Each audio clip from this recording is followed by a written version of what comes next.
نحمده ونستعينه ونؤمن به ونتوكل عليه ونعوذ بالله من شرور أنفسنا ومن سيئات أعمالنا. اللهم صل على محمد وعلى آل محمد كما صليت على إبراهيم وعلى آل إبراهيم إنك حميد مجيد.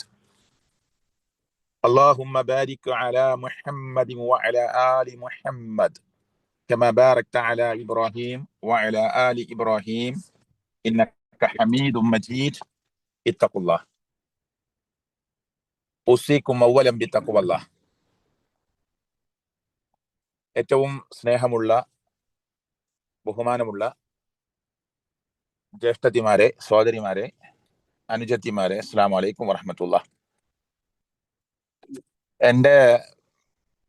ഞാൻ നിങ്ങളുടെ പ്രോഗ്രാം ഞാൻ ഏറ്റു. പക്ഷെ ഞാൻ യാദൃശ്ചികമായി കുറച്ച് ദിവസമായിട്ട് ഒരു പ്രോഗ്രാമിന് വേണ്ടി ഇവിടെ പെട്ടെന്ന് സൗദിയിൽ വന്നതാണ്.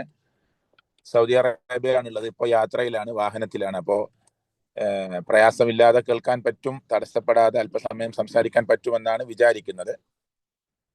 അള്ളാഹു തൗഫീക്ക് നൽകുമാറാകട്ടെ.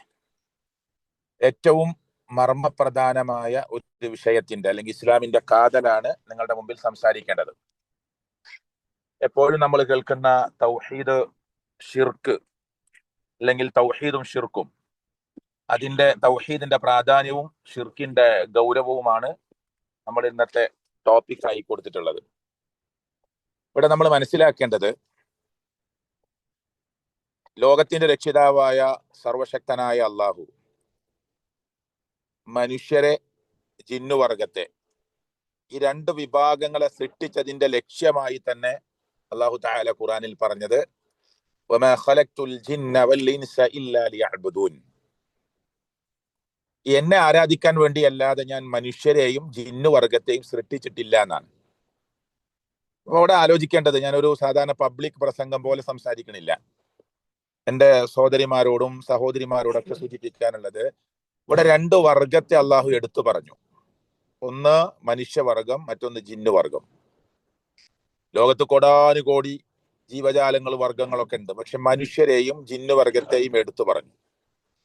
ഈ രണ്ട് വിഭാഗത്തെ അള്ളാഹു തആല പറയാണ്, ഞാൻ സൃഷ്ടിച്ചിട്ടില്ല എന്നെ ആരാധിക്കാൻ വേണ്ടിയല്ലാതെ. ഇപ്പൊ ലോകത്തുള്ള എല്ലാ മനുഷ്യരും അള്ളാഹുവിനെ ആരാധിക്കുന്നവരാണോ എന്ന ചോദ്യത്തിന് എന്താണ് ഉത്തരം? ഒരിക്കലും അല്ല എന്നാണ്. ലോകത്തുള്ള എല്ലാ മനുഷ്യരും അള്ളാഹിനെ മാത്രം ആരാധിക്കുന്നവരല്ല. അള്ളാഹിനെ ആരാധിക്കുന്നവരല്ല എന്ന് പറഞ്ഞാലും തെറ്റില്ല. അള്ളാഹുവിനെ മാത്രം ആരാധിക്കുന്നവരല്ല എന്നത് പ്രത്യേകം സ്പെസിഫൈ ചെയ്ത് പറയണം. അപ്പോ ലോകത്തുള്ള എല്ലാ മനുഷ്യരും അള്ളാഹിനെ മാത്രം ആരാധിക്കുന്നവരല്ല. ലോകത്തുള്ള മുഴുവൻ ജിന്ന് വർഗത്തിൽപ്പെട്ടവർ അള്ളാഹിനെ മാത്രം ആരാധിക്കുന്നവരല്ല. മനുഷ്യവർഗത്തിൽ അള്ളാഹുവിനെ മാത്രം ആരാധിക്കുന്നവരും അള്ളാഹുവിനെ ആരാധിക്കാത്തവരും ഉണ്ട്. ഒന്നുകൂടി പറയാം, മനുഷ്യവർഗത്തിൽ അള്ളാഹുവിനെ മാത്രം ആരാധിക്കുന്നവരുണ്ട്, അള്ളാഹുവിനെ ആരാധിക്കാത്തവരുണ്ട്. ജിന്നുവർഗത്തിലും ഇതേ സ്വഭാവമാണ്. അള്ളാഹിനെ മാത്രം ആരാധിക്കുന്നവരുണ്ട്, അള്ളാഹുവിനെ ആരാധിക്കാത്തവരുണ്ട്. മനുഷ്യവർഗത്തിൽ പിശാചുക്കളുണ്ട്. 114 അധ്യായത്തിൽ അള്ളാഹു തആല ആയത്ത് അവസാനിപ്പിക്കുമ്പോ പറഞ്ഞു മിനൽ ജിന്നത്തി വന്നാസ്. അതിന്റെ മുമ്പൊക്കെ പറഞ്ഞത് എന്താണ്? മനുഷ്യന്റെ മനസ്സുകളിൽ ദുർമന്ത്രം നടത്തി പിന്മാറിക്കളയുന്നവന്റെ ഷെറിൽ നിന്ന് രക്ഷ ചോദിക്കുകയാണ് അള്ളാഹുവിനോട്. അപ്പൊ മിനൽ ജിന്നത്തി വന്നാസ്, ജിന്നുവർഗത്തിൽപ്പെട്ട പിശാചുക്കളിൽ നിന്നും, വന്നാസ് മനുഷ്യവർഗത്തിൽപ്പെട്ട പിശാചിൽ നിന്നും അള്ളാഹുവിനോട് രക്ഷ ചോദിക്കുന്നു. അപ്പൊ രണ്ട് വർഗത്തിലും ആരുണ്ട്? പിശാചുക്കളുണ്ട്. ഈ അർത്ഥത്തിലുള്ള മനുഷ്യനെ പിഴപ്പിച്ച് കളയാൻ വേണ്ടി ശ്രമിക്കുന്നവരുണ്ട്. അപ്പൊ ജിന്നെന്ന വർഗത്തിലെ മോശപ്പെട്ടവരാണ് പിശാചുക്കളായി അറിയപ്പെടുന്നത്. ഒരല്ലാഹുവിന്റെ പേരിലല്ലാതെ ഒരാൾ അറുത്താൽ അവനും ഷിർക്ക് ചെയ്തവനാണ്. അവിടെ 2-3 പ്രയോഗങ്ങൾ കാണാം. ഫഖദ് കഫറ എന്ന് പ്രയോഗിച്ച് കാണാം, ഫഖദ് അഷ്റക് എന്ന് പ്രയോഗിച്ച് കാണാം. അവൻ ഷിർക്ക് ചെയ്തവനാണ്, അവൻ കുഫ്ർ പ്രവർത്തിച്ചവനാണ് എന്നൊക്കെ കളവ് പറയാത്ത വഹീന്റെ അടിസ്ഥാനത്തിൽ സംസാരിച്ച അള്ളാഹുവിന്റെ പ്രവാചകൻ മുഹമ്മദ് റസൂൽ കരീം സല്ലല്ലാഹു അലൈഹി വസല്ലം പറഞ്ഞു. അപ്പൊ ഷിർക്ക് വരുന്ന പല വഴികളുണ്ട്. ഒരു ഉദാഹരണം ഞാൻ നിങ്ങൾക്ക് പറഞ്ഞുതരാം. 10 ആള് അള്ളാഹുവിന്റെ പ്രവാചകന്റെ മുമ്പിൽ വന്നു. 10 പേര് റസൂൽ കരീം സല്ലല്ലാഹു അലൈഹി വസല്ലമയെ കാണാൻ വേണ്ടി വന്നു. സഹോദരിമാരെ ശ്രദ്ധിച്ചു കേട്ടോളൂ, ഷിർക്ക് വരുന്ന വഴിയാണ്. 10 പേര് അള്ളാഹിന്റെ റസൂലിനെ കാണാൻ വേണ്ടി വന്നിട്ട് നബി സല്ലല്ലാഹു അലൈഹി വസല്ലമ 9 ആളുകളുമായി ബൈഅത്തിൽ ഏർപ്പെട്ടു, ഉടമ്പടിയിൽ ഏർപ്പെട്ടു. ബൈഅത്ത് അത് വിശദീകരിച്ച് പറയേണ്ടതാണ്. ഒരു കരാറിൽ, ഒരു ഉടമ്പടിയിൽ ഏർപ്പെട്ടു. പക്ഷെ 9 പേരുമായിട്ടാണ് അള്ളാന്റെ റസൂല് കരാറിൽ ഏർപ്പെടുന്നത്. 10 ആളാണ് വന്നത്, 9 പേരുമായി ബൈഅത്തിൽ ഏർപ്പെട്ടു. അപ്പൊ അവര് ചോദിച്ചു, നബിയെ ബൈഅത്ത തിസ്അ, നിങ്ങൾ 9 ആളുമായി ബൈഅത്ത് ചെയ്തു, വതറക്ത ഹദാ, ഈ കാണുന്ന മനുഷ്യനെ നിങ്ങൾ ഉപേക്ഷിച്ചു, എന്താണ് നബിയെ കാരണം എന്ന് സല്ലല്ലാഹു അലൈഹി വസല്ലമയോട് ഇവിടെ വന്ന ഈ 10 പേരിൽ ചിലർ ചോദിച്ചപ്പോൾ അള്ളാന്റെ പ്രവാചകൻ സല്ലല്ലാഹു അലൈഹി വസല്ലം മറുപടി പറഞ്ഞു, ബൈഅത്തു തിസ്അ, ഞാൻ 9 ആളുമായി ബൈഅത്ത് ചെയ്തു, നിങ്ങൾ പറയുന്ന പോലെ ഈ ഒരു മനുഷ്യനെ ഞാൻ ഉപേക്ഷിച്ചു. എന്നിട്ട് നബി സല്ലല്ലാഹു അലൈഹി വസല്ലം ബൈഅത്ത് കൊടുക്കാതിരിക്കാനുള്ള കാരണം പറഞ്ഞ എന്താണ്? ഫഇന്ന അലൈഹി തമീമ, അവന്റെ ശരീരത്തിൽ ഏലസ് ഉണ്ട്. നബി സല്ലല്ലാഹു അലൈഹി വസല്ലം ഏലസ് കണ്ടു. അയാൾ ഏലസ് കെട്ടിയതായിട്ട് പ്രവാചകൻ സല്ലല്ലാഹു അലൈഹി വസല്ലം മനസ്സിലാക്കി. അപ്പോ ആ മനസ്സിലാക്കിയ കണ്ട പ്രവാചകൻ പറഞ്ഞു, അവനുമായി ഉടമ്പടിയിലില്ല. ഇനിട്ടോ നബി സല്ലല്ലാഹു അലൈഹി വസല്ലമക്ക് അധികാരമുണ്ട് ഏലസ് പൊട്ടിക്കാൻ. നമുക്ക് അങ്ങനെ അധികാരമില്ല, നമുക്ക് പറഞ്ഞു കൊടുക്കാൻ അധികാരമുള്ളൂ. അള്ളാന്റെ പ്രവാചകൻ സല്ലല്ലാഹു അലൈഹി വസല്ലം അധികാരമുള്ള സമയമാണ്. പ്രവാചകൻ ഫഅദ്ഖല യദഹു, കൈയങ്ങു ആ ഏലസിന്റെ ഉള്ളിലേക്ക് പ്രവേശിപ്പിച്ചു. ഫഖതഅഹ, അതങ്ങ് വലിച്ചു പൊട്ടിച്ചു. എന്നിട്ട് പ്രവാചകൻ പറഞ്ഞു, മൻ അല്ലക തമീമ ഫഖദ് അശ്റക, ആര് ഏലസ് കെട്ടിയോ അവൻ ശിർക്ക് ചെയ്തവനാണ് എന്ന് മുഹമ്മദ് മുസ്തഫ സല്ലല്ലാഹു അലൈഹി വസല്ലം. അപ്പൊ ഏതൊക്കെ വഴി ഞാൻ പറഞ്ഞു?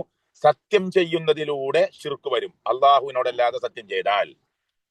ഒരു മൃഗത്തെ അറുക്കുന്നത് വഴി ശിർക്ക് വരും, അള്ളാഹുവിന്റെ കൂലിയോ പ്രീതിയോ ആഗ്രഹിക്കാതെ അറുത്താൽ. നേർച്ച ഇസ്ലാമിലുണ്ട്, എന്നാൽ അള്ളാഹുവിന്റെ പേരിലല്ലാതെ ഒരാൾ നേർച്ചയാക്കിയാലോ? ഒരാൾ നേർച്ചയാക്കുന്നത് ഒരു നേർച്ച കൊണ്ട് ഒരാൾ ലക്ഷ്യമാക്കുന്നത് ഈ ഖബറിലുള്ളവനാണെങ്കിൽ, ലിമൻ ഫിൽ ഖബരി, ഖബറിലുള്ളവനാണെങ്കിൽ ബത്വല, അവന്റെ നേർച്ചയും ബാത്തിലാണ്. അപ്പൊ ഖബറിലുള്ളവന്റെ എന്താഗ്രഹിക്കണം ഒരാള്? തഖറുബ് കേട്ടോ. ഈ നേർച്ച കൊണ്ട് അയാൾ ലക്ഷ്യം വെക്കുന്ന തഖറുബ് ആരുടെ തഖറുബാണ്? ലിമൻ ഫിൽ ഖബരി, ഖബറിലുള്ളവന്റെ തഖറുബ് പ്രതീക്ഷിച്ചുകൊണ്ടാണ് ഒരാൾ നേർച്ചയാക്കുന്നത്. ഈ ഖബറിലുള്ള ആള് അയാളുടെ പൊരുത്തം കിട്ടണം, അടുപ്പം കിട്ടണം. നമ്മളൊക്കെ പാപികളാണ്, ദോഷികളാണ്, അള്ളാഹുവിനോട് അടുത്ത ആളുകളാണ് ഈ ഖബറിൽ കിടക്കുന്ന ആളുകള്. അതുകൊണ്ട് ഇവരുടെ പൊരുത്തം കിട്ടാനാണ്, ഇവരുടെ അടുപ്പം കിട്ടാനാണ് എന്ന് വിചാരിച്ച ഒരാൾ നേർച്ചയാക്കിയാൽ ആ നേർച്ച ബത്വല, ആ നേർച്ച ബാത്തിലാണ് എന്ന് ആരാ പറയണത്? നമ്മുടെ നാട്ടിലെ ഏറ്റവും കൂടുതൽ മുസ്ലിങ്ങൾ ഷാഫി മദ്ഹബിന്റെ ആളുകളാണ്. ഇബ്നു ഹജറുൽ ഹൈതമിയാണ് റഹ്മത്തുള്ളാഹി അലൈഹിയാണ് ഇത്ര കൃത്യമായി പ്രസ്താവന ഇറക്കിയത്. അപ്പോ ശിർക്ക് വരുന്ന വഴികൾ ഏതൊക്കെയാണ്? ഈ അർത്ഥത്തിലൊക്കെ വരും. ഇനി മറ്റൊരു വഴി ഏതാണ്? ഖബർ കെട്ടിപ്പൊക്കൽ ശിർക്കല്ല. ഖബർ ഒരാൾ കെട്ടിപ്പടുത്തുയർത്തുന്നത് ശിർക്കല്ല, പക്ഷെ ഖബർ കെട്ടിപ്പടുക്കുന്നത് ഹറാമാണ്. അപ്പൊ നമ്മുടെ നാട്ടിലെ കുറെ സഹോദരിമാര്, നമ്മുടെ കുടുംബത്തിൽപ്പെട്ടവര് ഖബർ സിയാറത്തിന് പോകുന്നുണ്ട്. ഖബർ സിയാറത്ത് ഇസ്ലാം സുന്നത്താക്കിയതാണ്, പ്രത്യേകിച്ച് പുരുഷന്മാർക്ക്. എന്നാൽ ഖബർ സിയാറത്തിന്റെ മറവിൽ ഖബർ ഒരു ചാൺ ഉയരത്തിലെ ഉയർത്താൻ പാടുള്ളൂ. നബി സല്ലല്ലാഹു അലൈഹി വസല്ലമയുടെ ഖബർ എത്രയാണ് ഉയരണ്ടായിരുന്നത്? സ്വഹാബ കിറാം, ജാബിർ റളിയല്ലാഹുവിനെ പോലെയുള്ള സഹാബികൾ പറയാണ്, റുഫിഅ ഖബറുഹു, നബി സല്ലല്ലാഹു അലൈഹി വസല്ലമയുടെ ഖബർ ഉയർത്തപ്പെട്ടിട്ടുണ്ട്, മിനൽ അർളി, ഭൂമിയിൽ നിന്ന്, നഹ്വ മിൻ ശിബർ, ഒരു ചാണോളം. അപ്പൊ ഒരു ചാണേ ഖബർ ഉയരാൻ പാടുള്ളൂ. അതിന്റെ മുകളിൽ കെട്ടിപ്പടുക്കുന്നതും അതിന്റെ മേലെ സിമന്റ് പൂശുന്നതും അതിന്റെ മേലെ കുബ്ബയുണ്ടാക്കുന്നതും അതിന്റെ മേലെ പച്ചപ്പുതപ്പെടുന്നതും എല്ലാം അള്ളാഹുവിന്റെ പ്രവാചകൻ നിരോധിച്ചതാണ്. ഹദീസ് ഇങ്ങനെയാണ്, നഹ റസൂലുള്ളാഹ്, അള്ളാഹുവിന്റെ പ്രവാചകൻ സല്ലല്ലാഹു അലൈഹി വസല്ലം നിരോധിച്ചിരിക്കുന്നു, വിലക്കിയിരിക്കുന്നു, ഐ യുജസ്സൽ ഖബറു, ഖബർ കുമ്മായം അടിക്കുന്നത്, സിമന്റ് പൂശുന്നത്, വ അയ്യുബിന അലൈഹി, അതിന്റെ മേലെ കെട്ടിപ്പടുക്കുന്നത്, വ അയ്യുഖഅദ അലൈഹി, അതിന്റെ മുകളിൽ കയറിയിരിക്കുന്നത്, വ അയ്യുക്തബ അലൈഹി, അതിന്റെ മുകളിൽ എഴുതുന്നത്. ഇതൊക്കെ അള്ളാഹുവിന്റെ പ്രവാചകൻ സല്ലല്ലാഹു അലൈഹി വസല്ലം വിലക്കിയതാ. ഈ ഹദീസിൽ 4 കാര്യം വിലക്കി. 1, ഖബറിന്റെ മുകളിൽ എഴുതാൻ പാടില്ല. 2, ഖബറിന്റെ മേലെ കയറി ഇരിക്കരുത്. 3, ഖബറിന്റെ മേലെ കെട്ടിപ്പടുക്കരുത്. 4, ഖബറിന്റെ മേലെ സിമന്റോ കുമ്മായമോ പൂശരുത്. അപ്പൊ ഒരാൾ അങ്ങനെ ചെയ്താലോ അത് ശിർക്കല്ല, പക്ഷെ അയാൾക്ക് കുറ്റം കിട്ടും അല്ലാഹുവിന്റെ കോടതിയിൽ. ഹറാമാണ് അയാൾ ചെയ്യുന്നത്. പാടില്ല എന്ന് പറഞ്ഞ കാര്യം ചെയ്യാണ്. ഈ പാടില്ലാത്ത കാര്യം ചെയ്യുന്നത് വഴി എന്താ സംഭവിക്കുക? അവിടെ ചെന്ന ആളുകൾ നിൽക്കും, ഖബറിനെ തൊട്ട് വണങ്ങാൻ തുടങ്ങും, ഖബറിലുള്ള ആളോട് യാചിക്കാൻ തുടങ്ങും, കരയാൻ തുടങ്ങും, പറയാൻ തുടങ്ങും. അപ്പോ അള്ളാഹുവിലേക്ക് മാത്രം പോകേണ്ട പ്രാർത്ഥന ഖബറിലുള്ളവനിലേക്ക് പോകും. അപ്പൊ അവൻ കടുത്ത ശിർക്കിൽ അകപ്പെടും. കടുത്ത ശിർക്ക് ചെയ്യുന്നവനെ മുശ്രിക്ക് എന്ന് പറയും. നമുക്കൊരാളെ മുശ്രിക്കാക്കാനോ കാഫിറാക്കാനോ അധികാരമില്ല. പക്ഷെ ഈ പ്രവൃത്തി ചെയ്യുന്നത് ആര് ചെയ്താലും അവർ അള്ളാഹുവിന്റെ റെക്കോർഡിൽ മുശ്രിക്കായി മാറും. അള്ളാഹു നമ്മെ എല്ലാവരെയും കാത്തി രക്ഷിക്കുമാറാകട്ടെ. അപ്പൊ ഖബറിന്റെ പേരിൽ കുറെ ആളുകൾ ഷിർക്കിലേക്ക് എത്തിപ്പെടുന്നു. ഞാൻ ഈ ഷിർക്ക് വരുന്ന വഴികളാണ് ഈ പറയുന്നത്. വീട്ടിൽ സുഖമില്ലാതായി, അപ്പൊ ഖബറിന്റെ അടുത്തേക്ക് പോകും. അല്ലെങ്കിൽ ഒരു കുട്ടിക്ക് ഏതെങ്കിലും അപസ്മാര പ്രശ്നം വന്നു, അപ്പോഴേക്കും ഖബറിന്റെ അടുത്തേക്ക് പോയി. അവിടുന്ന് ഊതിക്കൊണ്ട് വന്ന ഒരു വെള്ളത്തെ പ്രതീക്ഷ അർപ്പിച്ചുകൊണ്ട് കുടിക്കാൻ തുടങ്ങി. അല്ലെങ്കിൽ അവിടുന്ന് കൊടുത്തൊരു നൂല് ശരീരത്തിൽ കെട്ടാൻ തുടങ്ങി. അല്ലെങ്കിൽ അവിടുന്ന് കൊടുത്തൊരു തകിട് വീടിന്റെ ഏതെങ്കിലും മുക്കുമുലയിൽ ഒഴിച്ചിടാൻ തുടങ്ങി. ഇങ്ങനെയൊക്കെ ഷിർക്ക് ഇങ്ങനെ കടന്നു വരും. അതുകൊണ്ട് ഷിർക്ക് അതീവ ഗൗരവമാണ്. റസൂൽ കരീം സല്ലല്ലാഹു അലൈഹി വസല്ലം കോതി തന്ന ആയത്തിൽ പറഞ്ഞത്, ഇന്നല്ലാഹ ലാ യഗ്ഫിറു അൻ യുശ്റക ബിഹി വയഗ്ഫിറു മാ ദൂന ദാലിക ലിമൻ യശാ. ഷിർക്കല്ലാത്ത എല്ലാം അല്ലാഹു തആല പൊറുക്കും, ഷിർക്ക് പൊറുക്കൂല. ഏതുപോലെ എന്റെ ഈ ശബ്ദം കേൾക്കുന്നത് സ്ത്രീകളാണ്. നിങ്ങളുടെ ഭർത്താവ് നിങ്ങളുടെ വീട്ടിലേക്ക് വരിക, നിങ്ങൾ പുറത്തേക്ക് ഒഴിച്ച വെള്ളം ഭർത്താവിന്റെ മേലെയായി. ഭർത്താവ് ക്ഷമിച്ചേക്കാം, ചിലപ്പോ ദേഷ്യപ്പെട്ടേക്കാം, അതൊക്കെ അല്ലെ. ഭർത്താവിന്റെ ഷർട്ട് നിങ്ങൾ അയൺ ചെയ്തപ്പോ കത്തിപ്പോയി, ഭർത്താവ് ക്ഷമിച്ചേക്കാം. കൊടുത്ത കറിയിൽ ഉപ്പ് കൂടി, മുളക് കൂടി, ചൂട് കൂടി ഒക്കെ ഉണ്ടാവാം, ക്ഷമിച്ചേക്കാം. പക്ഷെ നിങ്ങളുടെ ബെഡ്റൂമിൽ ഭർത്താവ് വീട്ടിലേക്ക് വരുമ്പോ വേറെ പുരുഷനെ കണ്ടാലോ? ക്ഷമിക്കാൻ കഴിയില്ല. എന്താ കാരണം? നിങ്ങളുടെ ശരീരം ആ അർത്ഥത്തിൽ ഭർത്താവിന് മാത്രം അവകാശപ്പെട്ടതാണ്. ലോകത്തിന്റെ രക്ഷിതാവായ അല്ലാഹു തആല തന്നതാണ് ഈ സംവിധാനങ്ങളെല്ലാം. ഖലഖലകും മാ ഫിൽ അർദി ജമീഅ. ലോകത്തുള്ള മുഴുവൻ മനുഷ്യരെ നിങ്ങൾക്ക് വേണ്ടിയാണ്. ഇവിടുത്തെ പക്ഷികൾ ആർക്ക് വേണ്ടിയാ? നമുക്ക് വേണ്ടി. പറവകൾ ആർക്ക് വേണ്ടിയാ? നമുക്ക് വേണ്ടി. ജീവജാലങ്ങൾ ആർക്ക് വേണ്ടിയാ? നമുക്ക് വേണ്ടി. അല്ലെ, കടലിന്റെ ആഴിയിലേക്ക് ഊളിയിട്ട് പോകുന്ന മത്സ്യങ്ങൾ, മറ്റു ജന്തു ലോകത്തുള്ള കോടാനുകോടി ജീവജാലങ്ങൾ ആർക്ക് വേണ്ടിയുള്ളതാണ്? മനുഷ്യർക്ക് വേണ്ടി. എല്ലാം നൽകി. മനുഷ്യ ശരീരത്തിലെ ബൃഹത്തായ തലച്ചോറ്, സുബ്ഹാനല്ലാഹ്, 496 കിലോമീറ്റർ നീളമുള്ള തലച്ചോറ്, ഭൂമിയെ 2 തവണ ചുറ്റാൻ വലിപ്പമുള്ള രക്തക്കൊഴലുകൾ, ഞരമ്പുകൾ ഒരു മനുഷ്യ ശരീരത്തിൽ. സുബ്ഹാനല്ലാഹ്, എന്തൊരു അത്ഭുതമാണ് അള്ളാഹു നൽകിയത്. ഓരോ 3 ദിവസം കൂടുമ്പോഴും ബ്ലാഡർ മാറിക്കൊണ്ടിരിക്കുന്ന ആമാശയ സംവിധാനം, സുബ്ഹാനല്ലാഹ്, അള്ളാഹു തആല നൽകിയതാണ്. ലോകത്ത് ഇന്ന് വരെ കണ്ടെത്തിയിട്ടില്ലാത്ത ക്യാമറ സംവിധാനങ്ങളെ എല്ലാം മറികടക്കുന്ന കണ്ണ്, ബൃഹത്തായ സംവിധാനം അള്ളാഹു നൽകിയതാണ്. സുബ്ഹാനല്ലാഹ്, അള്ളാഹു ഇനി എത്ര പരിശുദ്ധനാണ്. എല്ലാം നൽകിയ റബ്ബ്. ഒരു വാൾവ് തകരാറായാൽ സഹോദരിമാരെ, നമ്മൾ എത്ര ക്യാഷ് മുടക്കണം? വേണ്ട, 2-3 ദിവസം നമ്മുടെ ടോയ്ലറ്റ് പോകുന്ന സംവിധാനം, വേസ്റ്റ് കളയുള്ള സംവിധാനം ഒന്ന് ബ്ലോക്ക് ആയാൽ, ഹോസ്പിറ്റലിൽ പോയി അഡ്മിറ്റ് ആയി കൃത്രിമമായി മലമൂത്രം പുറത്തെടുത്താൽ 10,000 ബില്ലടക്കണം. ശ്വാസം ഒന്ന് നിലച്ചാൽ കൃത്രിമ ശ്വാസം നൽകാൻ, ഓക്സിജൻ സംവിധാനം നൽകാൻ പ്രിയപ്പെട്ടവരെ 1000-10,000 മുടക്കണം. ഇതെല്ലാം തന്ന റബ്ബ് ആകെ ഏറ്റവും വലിയ നിബന്ധനയായി, കണ്ടീഷനായി അല്ലാഹു തആല വെച്ചത് എന്താണ്? എന്താ വെച്ചത്? നിങ്ങൾ എന്നെ മാത്രം ആരാധിക്കണം, എന്നോട് മാത്രം ദുആ ചെയ്യണം, എന്നോട് മാത്രം സഹായതേട്ടം നടത്തണം. ഇയ്യാക നഅ്ബുദു വ ഇയ്യാക നസ്തഈൻ. അവിടെ ഇബാദത്ത് അല്ലാഹുവിനെ മാത്രം, ഇസ്തിആനത്ത്, ഇസ്തിഗാസ അത് അള്ളാഹുവിന് മാത്രം. അള്ളാഹുലേക്ക് മാത്രം ചോദിക്കേണ്ട സഹായതേട്ടം. നിങ്ങൾ അയൽവാസി സുലൈഖാനെ വിളിച്ചിട്ട് അവിടെ ഉപ്പുണ്ടോ കുറച്ച് കൊണ്ടാന്ന് പറയാ, അതിപ്പോ ആർക്കാ തർക്കമുള്ളത്? അവിടെ വെളിച്ചെണ്ണ ഉണ്ടെങ്കിൽ കുറച്ച് കൊണ്ടാ, ഇനി കൊണ്ടുവരുമ്പോ തരാം, ആർക്കാ തർക്കമുള്ളത്? അല്ല, നിങ്ങളുടെ വീട്ടില് പ്രത്യേക ഒരു പാനീയുണ്ട്, അത് അങ്ങോട്ട് കൊടുക്കുക, ഇങ്ങോട്ട് വാങ്ങുക, അതൊക്കെ ചെയ്യാം. ക്യാഷ് അങ്ങോട്ട് ചോദിക്കുക, അങ്ങോട്ട് കൊടുക്കുക, കൊടുക്കലും വാങ്ങലും ഒക്കെ നടത്താം. ഈ സഹായതേട്ടമല്ല. മറിച്ച് കുട്ടിയില്ല, നമുക്ക് മക്കളില്ല, അള്ളാഹുവേ എനിക്കൊരു സന്താനത്തെ തരണേ. അത് ഖബറിലുള്ള ആളോടോ, ഖബറിന്റെ പുറത്തുള്ള ആളോടോ, ജീവിച്ചിരിക്കുന്ന ആളോടോ, പുറത്തുള്ള ആളോടോ, ആരോട് ചോദിച്ചാലും ഷിർക്കായി. നമുക്കൊരു പയറിന്റെ വിത്ത് മണ്ണിൽ വെക്കാം, അതിന് കുഴിച്ചിടാം, മണ്ണിൽ മൂടുക, അതിന് വെള്ളം ഒഴിച്ചു കൊടുക്കാം. പക്ഷെ അത് മുളപ്പിക്കുന്നത് ആരാ? മുളപ്പിക്കാൻ നമുക്ക് കഴിയില്ല, അത് അള്ളാഹു തആലയാണ്. മനസ്സിലായില്ലേ? ഈ പണിയെ നമുക്ക് എടുക്കാൻ പറ്റുള്ളൂ. അപ്പൊ അള്ളാഹുവിനോട് മാത്രം ചോദിക്കേണ്ടതായ കുറെ കാര്യങ്ങളുണ്ട്. അത് റബ്ബിലേക്കല്ലാതെ ഒരു ശക്തിയിലേക്ക്, ഒരു മലക്കിന്റെ അടുത്തേക്കോ, ഒരു ജിന്നിന്റെ അടുത്തേക്കോ, ഒരു പ്രവാചകന്മാരുടെ അടുത്തേക്കോ, ഏതെങ്കിലും ഔലിയാക്കന്മാരുടെ അടുത്തേക്കോ, അല്ലാത്തവരുടെ അടുത്തേക്കോ കൊടുത്താൽ അവൻ ശിർക്ക് ചെയ്തവനായി മാറും. അത് അള്ളാഹ് ഒരിക്കലും പൊറുക്കൂല എന്നല്ല പറഞ്ഞത്. വമൻ യുശ്രിക് ബില്ലാഹ് ഫഖദ് ഹറമല്ലാഹു അലൈഹിൽ ജന്ന. ആരെങ്കിലും അള്ളാഹുവിൽ പങ്കുവച്ചാൽ അവന്റെ മേൽ സ്വർഗം നിഷിദ്ധമാണ്, നരകം അവന്റെ മേൽ ഉറപ്പാവുകയാണ്. ബുഖാരി ഉദ്ധരിക്കുന്ന ഹദീസ്, മുസ്ലിം ഉദ്ധരിക്കുന്ന ഹദീസ്, തുർമുദി ഉദ്ധരിക്കുന്ന ഹദീസ്, നസായി ഉദ്ധരിക്കുന്ന ഹദീസ്, അബൂദാവൂദ് ഉദ്ധരിക്കുന്ന ഹദീസ്, ഇബ്നു മാജ ഉദ്ധരിക്കുന്ന ഹദീസ്, സുഹാഹു സിത്തയിൽ ഉദ്ധരിക്കപ്പെടുന്ന ഹദീസ്. ഏതാ? മൻ മാത ലാ യുശ്രികു ബില്ലാഹി ഷൈഅ. ഒരു മനുഷ്യൻ മരിച്ചു, ഒരു ശിർക്കും ചെയ്യാതെയാണ് മരിച്ചതെങ്കിൽ ദഖലൽ ജന്ന, അവൻ സ്വർഗത്തിൽ പ്രവേശിച്ചു എന്ന് അള്ളാഹുവിന്റെ പ്രവാചകൻ സല്ലല്ലാഹു അലൈഹി വസല്ലം അള്ളാഹിന്റെ വഹീ പ്രകാരം നമുക്ക് ഉറപ്പേരാണ്. ഒരാൾ ശിർക്ക് ചെയ്യാതെ മരിച്ചാൽ അയാൾ സ്വർഗത്തിലാണ്. വമൻ മാത യുശ്രികു ബില്ലാഹി ഷൈഅ, അള്ളാഹുവിൽ എന്തെങ്കിലും ഒന്നിനെ ശിർക്ക് വെച്ചുകൊണ്ടാണ് ഒരാൾ മരിക്കുന്നതെങ്കിൽ ഈ പറഞ്ഞ പോലെ ഒരു കബറാളിയോട് പ്രാർത്ഥിച്ചുകൊണ്ടാണ് മരിക്കുന്നത്, ഒരു ഏലസ് കെട്ടിയിട്ടാണ് മരിക്കുന്നത്, അള്ളാന്റെ പേരിലല്ലാതെ സത്യം ചെയ്തിട്ടാണ് മരിക്കുന്നത്, അള്ളാന്റെ പേരിലല്ലാതെ അറുത്തിട്ടാണ് മരിക്കുന്നത്, അള്ളാന്റെ പേരിലല്ലാതെ നേർച്ച വഴിപാടുകൾ അർപ്പിച്ചിട്ടാണ് മരിക്കുന്നത്, ദഖലന്നാർ, നരകത്തിലാണ് അവൻ എന്നാണ് അള്ളാഹുവിന്റെ പ്രവാചകൻ പറഞ്ഞത്. ഇത് എല്ലാ ഹദീസിന്റെ ഗ്രന്ഥങ്ങളിലും വന്ന ഹദീസാ. അങ്ങനത്തെ ഹദീസുകൾ അപൂർവമാണ്. എല്ലാ ഹദീസിന്റെ ഗ്രന്ഥങ്ങളിലും വരുന്ന ഹദീസ് വളരെ അപൂർവമാണ്. അതിൽപ്പെട്ട ഹദീസാണ് ഇത്.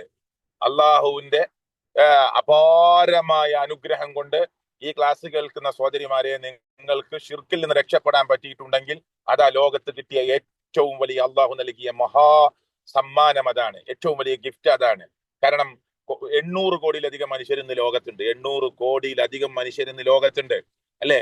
ഇത് തൃശ്ശൂർ ജില്ലയുടെ അല്ലെങ്കിൽ മണ്ഡലത്തിന്റെ പരിപാടിയാന്ന് വിചാരിച്ചോളൂ. ആ പ്രദേശത്ത് എത്ര മുസ്ലിങ്ങളുണ്ട്? എല്ലാവരും ക്ലാസ്സിൽ കയറിയോ? എല്ലാവരും അള്ളാഹുവിന്റെ വഹ്ദാനിയത്തെ മനസ്സിലാക്കിയോ? എല്ലാവരും തൗഹീദ് ഉൾക്കൊണ്ടോ? അപ്പൊ ഇങ്ങനെ എണ്ണി എണ്ണി പറയാവുന്ന ആളുകൾക്ക് തൗഹീദ് കിട്ടി. ഈ ക്ലാസ് കേൾക്കുന്നവർക്ക് അള്ളാഹുവിന്റെ തൗഹീദ് മനസ്സിലാക്കാൻ, വഹ്ദാനിയത്തെ മനസ്സിലാക്കാൻ സാധിച്ചിട്ടുണ്ടെങ്കിൽ ലോകത്തിന് കിട്ടിയ, പടച്ചവൻ നൽകിയ ഏറ്റവും വലിയ സമ്മാനം ഈ വഹ്ദാനിയത്ത് നൽകി എന്നതാണ്. അള്ളാഹു അത് നിലനിർത്തുമാറാകട്ടെ, ഇസ്തിഖാമത്ത് നൽകുമാറാകട്ടെ. അപ്പോ സഹോദരിമാരെ, ഞാൻ പറഞ്ഞു വരുന്നത്, ലോകത്തിലെ ഏറ്റവും വലിയ നന്മ തൗഹീദാണ്. ലോകത്തിന്റെ മുമ്പിൽ ഏറ്റവും കടുത്ത പാപം ഷിർക്കാണ്. ലുഖ്മാൻ തന്റെ മകൻ ഉപദേശിക്കുമ്പോൾ എന്താ പറഞ്ഞത്? ഇന്ന ഷിർക ലദുൽമുൻ അദീം. കടുത്ത പാപമാണ് ഷിർക്ക്. അതിന്റെ മേലൊരു പാപമല്ല. 7 മഹാപാപങ്ങൾ എണ്ണുമ്പോ, പിന്നെ 10 മഹാപാപങ്ങൾ എണ്ണുമ്പോ 20, 30 മഹാപാപങ്ങൾ കുറേണ്ട്. കടുത്ത 7 മഹാപാപം എണ്ണിയപ്പോ ഒന്നാമത്തെ എന്താണ്? അശ്ശിർക്കു ബില്ലാഹ്, അള്ളാഹുൽ ശിർക്ക് വെക്കലാണ്. അതുകൊണ്ട് ഷിർക്കാണ് ലോകത്തിലെ ഏറ്റവും കടുത്ത പാപം. അത് ജീവിതത്തിൽ വരാതെ, അത് ജീവിതത്തിൽ ഒരിക്കലും വരാതെയുള്ള സൂക്ഷ്മത പാലിച്ചില്ലെങ്കിൽ, നബി സല്ലല്ലാഹു അലൈഹി വസല്ലമ ഷിർക്ക് ചെയ്യും എന്ന് ലോകത്തെ തോന്നിപ്പിക്കാനോ ഷിർക്ക് ചെയ്യുമെന്ന് വിചാരിക്കാനൊന്നും അല്ല അങ്ങനെ പറഞ്ഞത്. അള്ളാഹ്ക്കറിയാലോ നബി സല്ലല്ലാഹു അലൈഹി വസല്ലം ഷിർക്ക് ചെയ്യൂലാന്ന്. പിന്നെ എന്തിനാ അങ്ങനെ പറഞ്ഞത്? ലോകം അവസാനിക്കുന്നത് വരെയുള്ള മനുഷ്യർക്കുള്ള ചിന്തനീയമായ ഒരു കാര്യമായിട്ടാണ് പറഞ്ഞത്. ഇന്ന ശറക്ത, അള്ളാഹുവിന്റെ പ്രവാചകരെ, താങ്കളെങ്ങാനും ഷിർക്ക് ചെയ്താൽ ലയഹ്ബതന്ന അമലുക്, താങ്കളുടെ അമൽ പൊളിഞ്ഞു പോകും. നഷ്ടകാരികളുടെ കൂട്ടത്തിൽ താങ്കൾ പെട്ടുപോകും. അപ്പൊ അള്ളാന്റെ റസൂലാണ് ഷിർക്ക് ചെയ്തിട്ടില്ല. പിന്നെന്താ അങ്ങനെ പറഞ്ഞത്? നമ്മളെ പഠിപ്പിക്കുകയാണ്. നബിയാണ് ഷിർക്ക് ചെയ്തതെങ്കിൽ പോലും രക്ഷയില്ല. ഇബ്രാഹിം നബി അലൈഹി സ്വലാത്തു വസ്സലാമിന്റെ വാപ്പയെ പാതി മൃഗം പാതി മനുഷ്യൻ ആ രൂപത്തിലെ നാളെ പരലോകത്ത് വരികയാണ് ഹദീസ്, അല്ലെ? ഇബ്രാഹിം നബിയുടെ കൺമുമ്പിൽ വെച്ച് ഇബ്രാഹിം നബി അലൈഹി സ്വലാത്തു വസ്സലാമിന്റെ വാപ്പയെ നരകത്തിലേക്ക് കാല് പിടിച്ചെറിയുന്നത് മഹാനായ ഖലീലുള്ള ഇബ്രാഹിം അലൈഹി സ്വലാത്തു വസ്സലാം കാണുമ്പോ ഇബ്രാഹിം നബി പരലോകത്ത് നിന്ന് പറയും, അള്ളാഹുവേ, ഞാൻ നിന്നോട് ഭൂമിയിൽ വെച്ച് ചോദിച്ചൊരു ചോദ്യമുണ്ട്. റബ്ബേ ലാ തുഖ്സിനി, നീ എന്നെ അപമാനിക്കരുത്. അല്ല, എവിടെ? ഭൂമിയിലും അപമാനിക്കരുത്, പരലോകത്തിലും അപമാനിക്കരുത്. ഈ എന്റെ വാപ്പയെ എന്റെ കൺമുമ്പിൽ വെച്ച് അള്ളാഹുവെ ഈ രൂപത്തിലാക്കി നരകത്തിലേക്ക് എറിയുന്നതിനേക്കാൾ വലിയൊരു ഈ ഒരു അപമാനം എന്താണ് റബ്ബേ എന്ന് ചോദിക്കുമ്പോ അള്ളാന്റെ മറുപടി, ഇബ്രാഹിം നബി അലൈഹി സ്വലാത്തു വസ്സലാമിനോട് ഷിർക്ക് ചെയ്തവർക്ക് വിട്ടുവീഴ്ചയില്ല ഇബ്രാഹിം അലൈഹി സ്വലാത്തു വസ്സലാമിനോട് നാളെ പരലോകത്ത് നിന്ന് അള്ളാഹ് അങ്ങനെ മറുപടി കൊടുക്കുന്നതാണ്. അപ്പൊ ഒരു നബിയുടെ വാപ്പയായാലോ, ഉമ്മയായതുകൊണ്ടോ, ഭാര്യ ആയതുകൊണ്ടോ, മകനായതുകൊണ്ടോ, അതിനൊക്കെ ഉദാഹരണമുണ്ട് ഖുർആനില്. നൂഹ് നബിയുടെ ഭാര്യ ഇമ്രഅത്തു നൂഹ് നരകത്തിലാ, ഇമ്രഅത്തു ലൂത്ത് നരകത്തിലാ. 2 നബിമാരുടെ ഭാര്യമാരാ. രക്ഷണ്ടോ? രക്ഷയില്ല. മഹാനായ ഇബ്രാഹിം നബിയുടെ വാപ്പയാണ് ആസർ, അല്ലെ? രക്ഷണ്ടോ? രക്ഷയില്ല. നൂഹ് നബിയുടെ മോൻ, നോക്ക്, ഒരു പ്രവാചകന്റെ, ഒരു നബിയുടെ മോന. രക്ഷണ്ടോ? രക്ഷയില്ല. മുഹമ്മദ് റസൂൽ കരീം സല്ലല്ലാഹു അലൈഹി വസല്ലം കുടുംബത്തിൽ എത്ര ആളുകളെ നരകത്തില്? എന്നിട്ട് വല്ല രക്ഷയുണ്ടോ? ഒരു രക്ഷയില്ല. നബി സല്ലല്ലാഹു അലൈഹി വസല്ലം വാപ്പ ജനിക്കുമ്പോ, അതിനു മുമ്പേ വാപ്പ മരിച്ചുപോയി. 6 വയസ്സാകുമ്പോഴേക്ക് ഉമ്മ പോയി, 8 വയസ്സാകുമ്പോഴേക്ക് വല്ലിപ്പ പോയി. അബൂ താലിബ് ഏറ്റെടുത്തു, ഒരുപാട് കാലം സംരക്ഷിച്ചു. എന്നിട്ട് അബൂ താലിബിന് ഹിദായത്ത് കിട്ടിയോ? കിട്ടിയില്ല. അബൂ താലിബ് വഫാത്താകുമ്പോ നബി സല്ലല്ലാഹു അലൈഹി വസല്ലം അബൂ താലിബിനോട് എന്താ പറഞ്ഞത്? അബൂ താലിബിനോട്? യാ അമ്മി ഖുൽ ലാ ഇലാഹ ഇല്ലല്ലാഹ്, ഒന്ന് നിങ്ങൾ ലാ ഇലാഹ ഇല്ലല്ലാഹ് ചൊല്ലൂ എന്ന് പറഞ്ഞു നോക്കി. ചൊല്ലിയോ? ഇല്ല. ഞാന് ഈ അബ്ദുൽ മുത്തലിബിന്റെ മില്ലത്തിലാന്ന് പറഞ്ഞിട്ട് മരിച്ചു. അബൂ താലിബിനാണ് നരകത്തിലെ ഏറ്റവും ചെറിയ ശിക്ഷ എന്നാണ് നമുക്ക് ഹദീസിന്റെ ഗ്രന്ഥങ്ങളിൽ മനസ്സിലാകുന്നത്. നബി സല്ലല്ലാഹു അലൈഹി വസല്ലമയെ സംരക്ഷിച്ച് പ്രൊട്ടക്ഷൻ കൊടുത്ത, അതും 10 വർഷം 20 വർഷമല്ല, 10 പതിറ്റാണ്ടുകൾ സംരക്ഷണം കൊടുത്ത അബൂ താലിബ് നോക്കൂ, നിങ്ങൾ നരകത്തിലാണ്. അപ്പൊ ഒരാളുടെ ഒരു നബിയുടെ മോനായതുകൊണ്ടോ ഒരു തങ്ങൾ കുടുംബത്തിൽപ്പെട്ടവനായതുകൊണ്ടോ ബീവി കുടുംബത്തിൽപ്പെട്ട ആളായതുകൊണ്ടോ ആ അല്ലെങ്കിൽ പള്ളിയിലത്തെ ഉസ്താദിന്റെ മോനായതുകൊണ്ടോ മോളായതുകൊണ്ടോ ഭാര്യ ആയതുകൊണ്ടോ വാപ്പയായതുകൊണ്ടോ ഉമ്മ ആയതുകൊണ്ടോ ഒന്നും രക്ഷപ്പെടാൻ കഴിയില്ല. നമ്മുടെ തൗഹീദ് ക്ലിയർ ആക്കുക. അപ്പൊ അത് വിശദീകരിച്ച് ഞാൻ അങ്ങോട്ടൊന്നും പോവാൻ ആഗ്രഹിക്കുന്നില്ല. തൗഹീദ് ക്ലിയർ ആക്കാൻ നമ്മൾ എന്ത് ചെയ്യണം എന്ന് ഗൗരവത്തോടു കൂടി ആലോചിക്കുക. വിശ്വാസത്തെ ശരിക്ക് പഠിക്കുക, അള്ളാന്റെ ദീന് ശരിക്ക് പഠിക്കുക. ഖുർആൻ 6236 ആയത്തും ഒന്ന് ശരിക്ക് മനസ്സിരുത്തി വായിക്കാൻ നിങ്ങൾ തയ്യാറാവുക. ഖുർആന്റെ പരിഭാഷ എടുത്തിട്ട് ഒന്ന് ശരിക്ക് അർത്ഥം വെച്ച് പഠിക്കുക. അല്ലാതെ നമ്മൾ ഇങ്ങനെ ഒരു പാരമ്പര്യ മുജാഹിദുകളായിട്ടോ അല്ലെങ്കിൽ ഒരു പാരമ്പര്യ മുസ്ലിങ്ങളായിട്ടോ മുന്നോട്ട് പോകാൻ പാടില്ല. നമുക്ക് രക്ഷപ്പെടണം നാളെ പരലോകത്ത്. ഒരാളും നമ്മളെ രക്ഷിക്കാണ്ടാവില്ല, ഒരൊറ്റ മനുഷ്യനും ഉണ്ടാവില്ല. ഇന്ന് ജീവിച്ചിരിക്കുന്ന വലിയ വലിയ ആളുകളായി അറിയപ്പെടുന്നവർക്കൊന്നും പ്രിയപ്പെട്ടവരെ ലോകത്തിന്റെ രക്ഷിതാവായ റബ്ബിന്റെ കോടതിയിൽ ഒരു കാരക്ക കുരുവിന്റെ മുകളിൽ കാണുന്ന പാടയുടെ അളവ് പോലും അനീതി ഉണ്ടാവുകയില്ല എന്ന് പറഞ്ഞ ലോകത്തിന്റെ രക്ഷിതാവായ റബ്ബിന്റെ കോടതിയിൽ ഒരു രക്ഷയും നമുക്ക് ആർക്കും കിട്ടൂല. നമ്മൾ ചെയ്ത അമലാണ് അള്ളാഹ് പരിഗണിക്കുക. അതുകൊണ്ട് നമ്മുടെ കർമ്മം നഷ്ടപ്പെടാതിരിക്കാൻ വേണ്ടി എന്തു ആലോചന നമ്മൾ നടത്തണം, എങ്ങനെ പഠിക്കണം, എന്ത് മനസ്സിലാക്കണം. ഖുറാനില് വ്യക്തിപരമായിട്ട് നമ്മൾ ഓരോരുത്തരും പഠിക്കാൻ പറഞ്ഞ എന്താണ്? ഫഅലം, നീ അറിയണം, നീ പഠിക്കണം, അന്നഹു ലാ ഇലാഹ ഇല്ലല്ലാഹ്, ലാ ഇലാഹ ഇല്ലല്ലാഹ് എന്ന കലിമത്തു തൗഹീദ് ഓരോരുത്തരും കേട്ടോ ഇൻഡിവിജ്വൽ ആയിട്ട് പഠിക്കണം. അത് ആരെങ്കിലും ഒന്ന് പഠിച്ചാൽ പോരാ, നമ്മൾ ഓരോരുത്തരും പഠിക്കണം. അഖീദ ക്ലിയർ ആവണം, നമ്മുടെ വിശ്വാസം ക്ലിയർ ആവണം. ബാക്കിയൊക്കെ ചെറിയ ചെറിയ പ്രശ്നങ്ങളാ. അഖീദ ക്ലിയർ ആയിട്ടില്ലേ നമുക്ക് രക്ഷപ്പെടാൻ പറ്റൂല. അതുകൊണ്ട് ശിർക്ക് വരുന്ന വഴികളെ കുറിച്ച് ശരിക്കും പഠിക്കുക.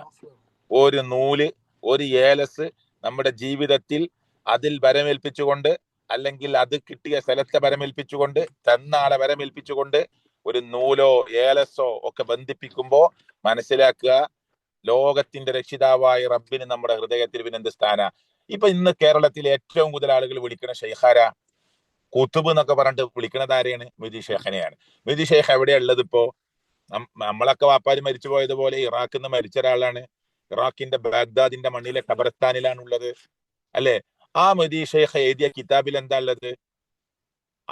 ലാ ഇലാഹ ഇല്ലല്ലാ എന്ന് പറയുന്ന മനുഷ്യന്മാര് തന്നെ ഷിർക്ക് ചെയ്യുന്നത് കണ്ടിട്ട് മെഹ്ദി ഷേഖിന് ക്ഷമിക്കാൻ പറ്റാതെ കിതാബ് എഴുതിയ ആളാണ്. ഒരു ചെറിയ സൂഫി ചിന്തയുള്ള ആളാണ് ആര്? ഷെയ്ഖ് മൊയ്തീൻ റഹ്മത്തുള്ളാഹി അലൈഹി. പക്ഷെ നല്ല തൗഹീദ് ഉറച്ച പണ്ഡിതനാണ് അദ്ദേഹം. ഒരുപാട് ഗ്രന്ഥങ്ങൾ എഴുതി. ഒരു ഗ്രന്ഥത്തിലെ വരികൾ ഇങ്ങനെയാണ്, ശ്രദ്ധിച്ചു കേട്ടോളൂ കേട്ടോ നിങ്ങള്. അദ്ദേഹം ചോദിക്കുകയാണ്, ലാ ഇലാഹ ഇല്ലല്ലാ എന്ന് പറയുന്ന ആളുകൾ തന്നെ ഷിർക്ക് വെക്കുന്നത് കണ്ടിട്ട് അദ്ദേഹം ചോദിച്ചെന്താ അറിയോ?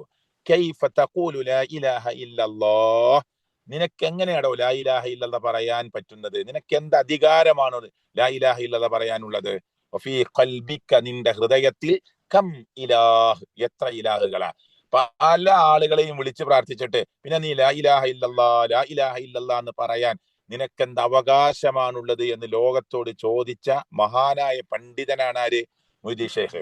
ആ മൊയ്തീൻ ഷേഖിനെയാണ് തൃശ്ശൂർ ജില്ലയില്, മലപ്പുറം ജില്ലയില്, പാലക്കാട് ജില്ലയില്, അപ്പുറത്തുള്ള എറണാകുളം ജില്ലയിലൊക്കെ മുസ്ലിങ്ങൾ വീട്ടിലിരുന്ന് 1000 വട്ടം വിളിച്ചാൽ കേട്ടോ.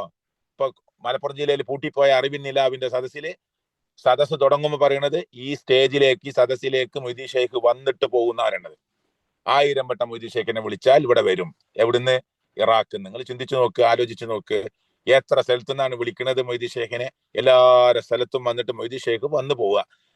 അവിടെ വന്നിട്ട് മൊയ്തീൻ ഷേഖ് തിരിച്ചു പോകും. ഈ വിശ്വാസം ഇസ്ലാമിൽ ഏതൊരു തെളിവിന്റെ ഒരു മൈന്യൂട്ട് പോയിന്റിലാണ് നമ്മൾ രേഖപ്പെടുത്തുക? എവിടെ രേഖപ്പെടുത്തുക? അല്ലാത്ത ഒരാളെ വിളിച്ചു പ്രാർത്ഥിക്കാനും മരിച്ചുപോയ ആളുകളെ വിളിച്ചു തേടാനും വിളിച്ചു വരുത്താനും ഒക്കെ സാധിക്കുന്നുവെങ്കിൽ പിന്നെ അള്ളാഹുവിന്റെ ഖുർആൻ പറഞ്ഞ തൗഹീദിന് എന്ത് വിലയാണുള്ളത്? അപ്പൊ ഇതൊക്കെ ഈ മുസ്ലിം ഉമ്മത്താ ചെയ്തുകൊണ്ടിരിക്കുന്നത്, അറിയോ? ഇപ്പൊ ക്രിസ്ത്യാനികൾ നമ്മൾ സംസാരിക്കുമ്പോൾ എന്താ പറയാറുള്ളത് അറിയോ? നിങ്ങളെ ഖുർആനിൽ പറഞ്ഞ മറിയം ബീവിനെയാണ് ഞങ്ങൾ വിളിക്കുന്നത്, നിങ്ങളെ ഖുർആനിൽ പറഞ്ഞ ഈസാ നബിയാണ് ഞങ്ങൾ വിളിക്കുന്നത്. നിങ്ങൾ വിളിക്കണ മൊയ്തീൻ ഷെയ്ഖിന്റെ പേര് ഖുർആനിലുണ്ടോ? റിഫായി ഷെയ്ഖിന്റെ പേര് ഖുർആനിലുണ്ടോ? ഏർവാടി, നാഗൂർ, അജ്മീർ, മുത്തുപേട്ട തങ്ങന്മാര്, കേരളത്തിലെ തിരുവനന്തപുരത്തുള്ള ഭീമാ ഉമ്മാച്ച, അപ്പുറത്തുള്ള കടുവാപ്പള്ളി, അതിന്റെ അപ്പുറത്ത് ഇങ്ങനെ വന്നാൽ അങ്ങനെ കാസർഗോഡ് ഇപ്പൊ പൂട്ടിപ്പോയ 19 ശോതാക്കളുടെ നേർച്ചപ്പള്ളി, ഖബർസ്ഥാന്, അങ്ങനെ അതിന്റെ കുഞ്ഞിപ്പള്ളി, അരട്ടക്കപ്പള്ളി, അല്ലെ, അപ്പവാണിപ്പ നേർച്ചപ്പള്ളി, ഷെയ്ഖുമാര്, ബീവിമാര്, തങ്ങന്മാര്, ഇവരൊക്കെ പേര് ഖുറാനിലുണ്ടോന്ന് ക്രിസ്ത്യാനികൾ സംവാദത്തിൽ നമ്മളോട് ചോദിക്കുന്നത്. നിങ്ങളെ ഖുറാനിലെ ഹദീസിൽ എവിടെയെങ്കിലും ഈ പേര് വന്നിട്ടുണ്ടോ? ഞങ്ങൾ വിളിക്കുന്നത് മൊയ്തീസ് ബിൻ ആരെയാണ്? യേശു ക്രിസ്തു ഈസ. അത് നിങ്ങളെ ഖുറാനിലുള്ള പേരാ. മറിയം നിങ്ങളുടെ ഖുറാനിലുള്ള പേരാ. 19-ാം അധ്യായത്തിന്റെ പേരെന്നെ മറിയം എന്നാണ്. അപ്പൊ ഞങ്ങളാണോ നിങ്ങളാണോ ഉഷാറ് എന്ന് ക്രിസ്ത്യാനികൾ നമ്മളോട് സംവാദത്തിൽ വരെ ചോദിക്കുന്നുണ്ട്. എന്താ മറുപടി കൊടുക്കാനുള്ളത്? ഇവർക്ക് എങ്ങനെ കൊടുക്കാൻ പറ്റും? അല്ലാത്ത ആളുകളെ തേടുന്ന, വിളിച്ച് പ്രാർത്ഥിക്കുന്ന, സഹായത്തേട്ടം നടത്തുന്ന, ഇതെങ്ങനെ പറയുന്നത്? അതിന് ഞങ്ങൾ ഖബർ കിടക്കുന്ന ആളുകളൊന്നും പടച്ചോനാന്ന് വിചാരിച്ച് തേടിയല്ല, അള്ളാഹു ആണെന്ന് പറഞ്ഞിട്ട് തേടിയല്ല, അള്ള കൊടുത്ത കഴിവിൽ നിന്നാണ് ഞങ്ങൾ ചോദിക്കുന്നത് എന്ന് പറഞ്ഞിട്ടാണ് ഈ ചോദിച്ചുകൊണ്ടിരിക്കുന്നത്. നിങ്ങൾ ഈ സ്ത്രീകളെല്ലാവരും നിങ്ങൾ പിന്നെ ഒരു പേപ്പറും പെന്നൊക്കെ കയ്യിലുണ്ടെങ്കിൽ ഒരു 3 ആയത്തിന്റെ നമ്പർ ഒന്ന് എഴുതി വെച്ചിട്ട് നിങ്ങൾ എന്ത് ചെയ്യണമെന്ന് അറിയോ? നിങ്ങൾ വീട്ടിൽ പോയിട്ട് ഖുറാന്റെ തഫ്സീർ എടുത്തൊന്ന് പഠിക്കണം. ഒന്ന് 39-ാം അധ്യായം സൂറത്ത് സുമറിലെ 3-ാമത്തെ ആയത്ത്, ഒന്ന് 10-ാം അധ്യായം സൂറത്ത് യൂനിസിലെ 18-ാമത്തെ ആയത്ത്, ഒന്ന് 26-ാം അധ്യായം സൂറത്ത് ഷുഅറയിലെ 74-ാമത്തെ ആയത്ത്. ഇതൊന്ന് മാത്രം പഠിച്ചാൽ തന്നെ ഈ ബേസ് കിട്ടും. ഈ ആയത്ത് മാത്രം ഞാൻ അവസാനിപ്പിക്കുകയാണ്. ദീർഘമായി സംസാരിക്കാൻ പറ്റുന്ന ഒരു സാഹചര്യമല്ല, യാത്രയിലാണ്. സഹോദരിമാരെ, ഈ 3 ആയത്തിന്റെ ബേസ് എങ്കിലും അതൊന്നെടുത്ത് ഖുറാന്റെ തഫ്സീർ എടുത്ത് അമ്മാനി മൗലവിന്റെ ഖുറാൻ വിവരണം എടുത്തിട്ട് ഒന്ന് മറിച്ചു നോക്കി. നിങ്ങൾ എല്ലാവരും എന്തായാലും പറയുന്നത് അള്ളാഹുലേക്ക് ഞങ്ങളൊരു അടുപ്പിക്കാൻ വേണ്ടി അല്ലാതെ ഞങ്ങൾ ഇവരെ ആരാധിക്കുന്നില്ല. അപ്പൊ ഇവരെ ആരാധിക്കുന്നുണ്ട്. അപ്പൊ തൃശ്ശൂരിലേക്ക് ഞാൻ പോയിട്ടില്ല. എന്തിനു വേണ്ടിയല്ലാതെ? ഞാൻ ഇന്നൊരു സാധനം വാങ്ങാനല്ലാതെ. ലുലു മാളിൽ ഞാൻ കയറിയിട്ടില്ല കേട്ടോ, അവിടുന്ന് ഒരു റെഫ്രിജറേറ്റർ വാങ്ങാനല്ലാതെ. അപ്പൊ അവിടെ പോയി എന്നാണോ പോയിട്ടില്ല എന്നാണോ? പോയത് എന്തിനാണ്? റെഫ്രിജറേറ്റർ വാങ്ങാനാണ്. ഈ ആളുകൾ പറഞ്ഞെന്താണ്? മാനഅ്ബുദുഹും, ഞങ്ങൾ ഇവരെ ആരാധിച്ചിട്ടില്ല അല്ലെങ്കിൽ ആരാധിക്കുന്നില്ല. എന്തിനല്ലാതെ? അള്ളാഹുവിലേക്ക് ഒരു അടുപ്പിക്കുന്നതിന് വേണ്ടിയല്ലാതെ. ഇത് ഖുർആൻ പറഞ്ഞതാണ്. അപ്പൊ ഇവരെ ആരാധിച്ചിട്ടുണ്ട് എന്നാണോ ആരാധിച്ചിട്ടില്ല എന്നാണോ? ഞങ്ങൾ ഇവരെ ആരാധിച്ചത് അള്ളാഹുവിലേക്ക് അടുപ്പിക്കാൻ വേണ്ടിയാണ്. അപ്പൊ ആരാധിക്കുന്നുണ്ട് അല്ലെ? അത് തന്നെയല്ലേ നമ്മുടെ നാട്ടിലെ ഉമ്മമാരും വാപ്പാരൊക്കെ പറയണത്? ഈ ഖബറിൽ കിടക്കുന്ന ആള് പടച്ചോനാണ്, അള്ളയാണെന്ന് ഞങ്ങൾക്ക് വിശ്വാസമൊന്നുമില്ല. പക്ഷെ ഇവരൊക്കെ നല്ല ആളുകളാണ്, അള്ളാഹുലേക്ക് അടുത്തവരാണ്. നമ്മൾ ദോഷികളാണ്, പാപികളാണ്, തെറ്റ് ചെയ്തവരാണ്, കുറ്റം ചെയ്തവരാണ്. നമ്മൾ അള്ളാഹുൽ നിന്ന് വിദൂരത്താണ്, ഇവർ അള്ളാഹുവിനോട് അടുത്തവരാണ്. അതുകൊണ്ട് നമ്മൾ ഇവരോട് പറഞ്ഞാൽ ഇവർ നമ്മളെ അള്ളാഹുലേക്ക് അടുപ്പിക്കും. 2 10-ാം അധ്യായം സൂറത്ത് യൂനിസിലെ 18-ാമത്തെ ആയത്ത്,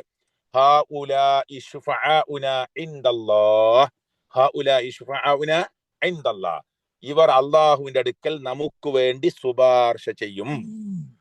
തന്നെയല്ലേ നമ്മളെ നാട്ടിലെ ഉമ്മമാര് പറയണത്? ഇവരൊക്കെ നമുക്ക് ഷഫായത്ത് പറയാം അള്ളാന്റെ അടുത്ത്.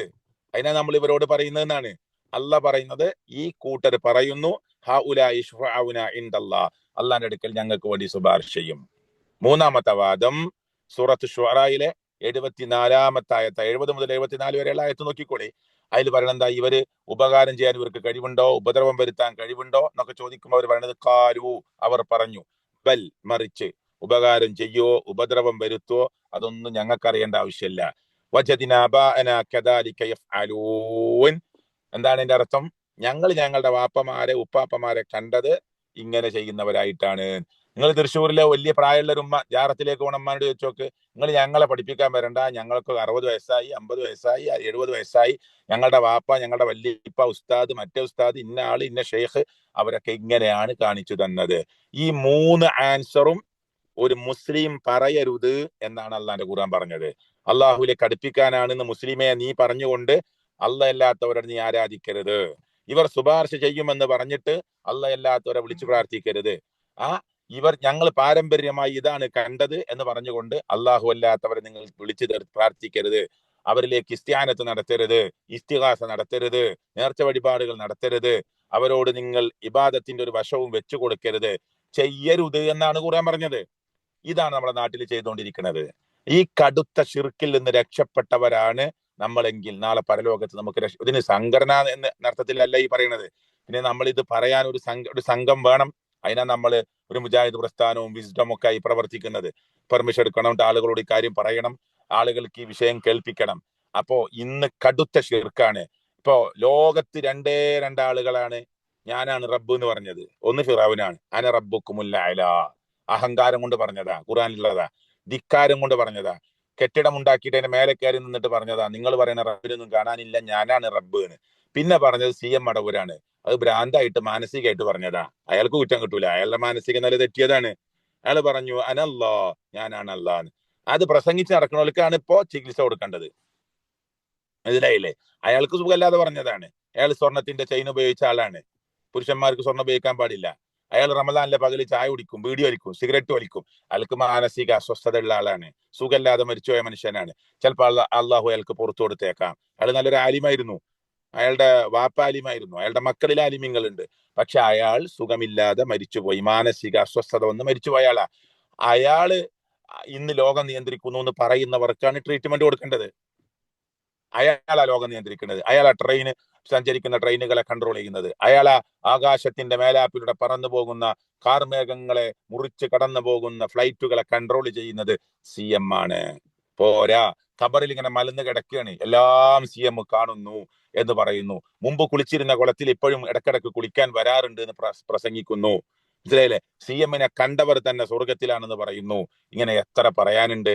ഇത് പറഞ്ഞു നടക്കുന്നവർ ഇസ്ലാമിന്റെ ബേസ് തൗഹീദിൽ നിന്ന് പിഴച്ചു പോയാൽ പിന്നെന്താ? ഇപ്പൊ ജിഫ്രി മുത്തുക്കോയ തങ്ങൾ, കേരളത്തിലെ ഏറ്റവും വലിയ പ്രസ്ഥാനം EK വിഭാഗത്തിലെ സമസ്തയാണ്.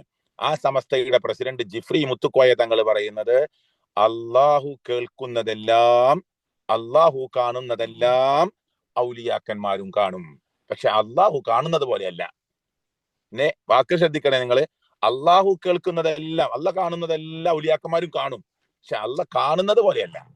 പിന്നെ അള്ളാന്റെ മാർഗം വേറെയാണ്, ഇതിന്റെ മാർഗം വേറെയാണ്. അപ്പോ കാണുന്നത് പോലെയല്ല അവർ കാണുന്നത്. പക്ഷെ എല്ലാം കാണും. കാണുന്നതൊക്കെ അവരും കാണും. അപ്പൊ അള്ളയും പടപ്പുകളും തമ്മിൽ എന്താ വ്യത്യാസം? അതാണ് തൗഹീദിന്റെ ബേസ് പിഴച്ചാൽ എത്ര വലിയ തങ്ങളായിട്ടും കാര്യമില്ല, എത്ര വലിയ പ്രസ്ഥാനത്തിന്റെ അമരക്കാരനായിട്ടും കാര്യമില്ല, പിഴച്ചു പോകും. അതുകൊണ്ട് ഞാൻ അവസാനിപ്പിക്കും. എനിക്ക് നിങ്ങളോട് പറയാനുള്ളത്, ഈ ലോകത്തിലെ ഒഴിച്ച് അൽഹംദുലില്ലാഹി റബ്ബിൽ ആലമീൻ. ആലം എന്ന അർത്ഥം എന്താ? ആലം നമുക്ക് ഇതോട് പറഞ്ഞ് അവസാനിപ്പിക്കാം. ആലം എന്ന് പറഞ്ഞാൽ എന്താ? ഒഴിച്ച് ലോകത്ത് എന്തൊക്കെയുണ്ടോ അതൊക്കെ പെട്ടു. ഒഴിച്ച് ലോകത്ത് എന്തൊക്കെയുണ്ടോ എല്ലാം ആലമിൽപ്പെട്ടതാ. അപ്പോ അൽഹംദുലില്ലാഹി റബ്ബിൽ ആലമീൻ, അള്ളാഹുവിനാകുന്നു, ലോകരുടെ രക്ഷിതാവായ അള്ളാഹുവിനാകുന്നു സർവസ്തുതി. അപ്പൊ ലോകത്തിന്റെ സ്രഷ്ടാവായ അള്ളാഹുവാണ് നമ്മുടെ ഖാലിഖ്, സ്രഷ്ടാവ്.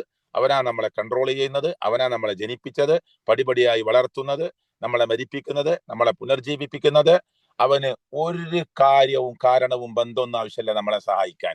നമ്മളെ പടച്ചോനെ കാക്കണേ എന്ന് പറയുമ്പോ അവിടെ ഇറങ്ങി വരണോ? വേണ്ട. അള്ളാഹ്ക്ക് ഏത് രൂപത്തിലും സഹായിക്കാം. എന്നാൽ അല്ലാത്ത ഒരു സൃഷ്ടിക്ക് മുമ്പിൽ നമ്മളത് പറയുമ്പോ, ജീവിച്ചിരിക്കുന്ന ഒരാളോട് എന്റെ കുട്ടിയെ പിടിക്കുമെന്ന് പറയുമ്പോൾ അവിടെ കാര്യവും കാരണവും ബന്ധമൊക്കെ ഞാൻ വിശദീകരിക്കാൻ സമയമല്ലാത്തതുകൊണ്ട് പറയാം. അതവിടെ നടക്കും. അള്ളാഹുവിന്റെ തൗഫീഖ് ഉണ്ടെങ്കിൽ ആ കുട്ടിയെ ചിലപ്പോൾ പിടിക്കാൻ കിട്ടും, രക്ഷപ്പെടുത്താൻ പറ്റും. എന്നാൽ മരിച്ചുപോയ ഒരാള് അല്ലെങ്കിൽ ഇവിടെ ഇല്ലാത്ത ഒരാളോട് അള്ളാഹുവിനോട് ചോദിക്കുന്ന പോലെ ചോദിച്ചാൽ ഏതർത്ഥം? ഇപ്പൊ മൊയ്തീൻ ഷേഖ എന്നെ കാക്കണേ, ബദരീങ്ങൾ എന്നെ രക്ഷിക്കണേ എന്ന് പറയുമ്പോ ബദരീങ്ങളുടെ വന്നിട്ട് നമ്മളെ കുട്ടിയെ പിടിക്കുന്നാണോ വിചാരിക്കുന്നത്? അല്ല. പിന്നെ ഏതെങ്കിലും നിലക്ക് ബദരീങ്ങൾ നമ്മളെ രക്ഷിക്കുന്നതാണ്. അതാണ് ഈ അഭൗതികമായ സഹായതേട്ടം എന്ന് പറയുന്നത്. ഞാൻ നിങ്ങൾക്ക് മനസ്സിലാകാൻ വേണ്ടി സാധാരണ ഭാഷയിൽ പറഞ്ഞതാ. എന്റെ സാങ്കേതിക പ്രയോഗത്തിലേക്കൊന്നും കടന്നു പോകാൻ ആഗ്രഹിക്കുന്നില്ല. അത് അള്ളാഹുവിനോട് മാത്രം നടത്തേണ്ട തേട്ടാണ്. ആ തേട്ടം അള്ളാഹുവിനോട് മാത്രമേ നടത്തുകയുള്ളൂ എന്ന് 5 നേരത്തെ നമസ്കാരത്തിൽ സൂറത്തുൽ ഫാത്തിഹയിലൂടെ അള്ളാഹു താല 17 തവണ നമ്മളെ കൊണ്ട് കൈകെട്ടി നിന്ന് പ്രതിജ്ഞ ചെയ്യിപ്പിക്കുകയാണ്. ഇയ്യാക നഅ്ബുദു വ ഇയ്യാക നസ്തഈൻ എന്ന് പറഞ്ഞിട്ട് ആദ്യം അള്ളാഹിനെ സ്തുതിച്ചു, അള്ളാഹിനെ പ്രകീർത്തിച്ചു. അവനാണ് പ്രതിഫല നാടിന്റെ ഉടമസ്ഥൻ എന്ന് പറഞ്ഞു.